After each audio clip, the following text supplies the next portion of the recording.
અંકલેશ્વરના અદાણા ગામની મારુતિનગર સોસાયટીમાં આવેલ મંદિરને તસ્કરોએ નિશાન બનાવી માતાજીના મુગટ છત્ર મળી કુલ 1 લાખથી વધુનો મુદ્દામાલની ચોરી કરી ફરાર થયા। ભરૂચના અંકલેશ્વર પંથકમાં શિયાળાની કડકડતી ઠંડી વચ્ચે ચોરીની ઘટનાઓ સામે આવી રહી છે, ત્યારે અંકલેશ્વરના અંદાડા ગામની મારુતિનગર સોસાયટીમાં આવેલ કોટેશ્વર મહાદેવ મંદિરને મોડી રાત્રે તસ્કરોએ નિશાન બનાવ્યું હતું।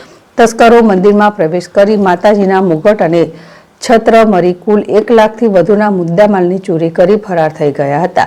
આજે સવારે શ્રદ્ધાળુઓ દર્શન પૂજન અર્થે મંદિરે પહોંચતા ચોરી અંગેની જાણ થઈ હતી, જેના પગલે લોકો ભેગા થઈ ગયા હતા। ચોરી અંગે અંકલેશ્વર બી ડિવિઝન પોલીસે ફરિયાદ નોંધી તપાસ હાથ ધરી છે। અત્રે ઉલ્લેખનીય છે કે ચોરીની ઘટનાઓ અટકાવવા માટે પોલીસે પેટ્રોલિંગ વધુ સઘન બનાવવામાં આવે તેવી રહીશોએ માંગ કરી હતી। યાકુબ પટેલ, જેડેશ ટીવી, ભરૂચ।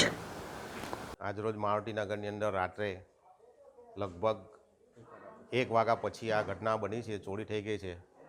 મંદિરની અંદરથી લગભગ 1 લાખ રૂપિયા જેવી વસ્તુઓ લઈ ગયા છે।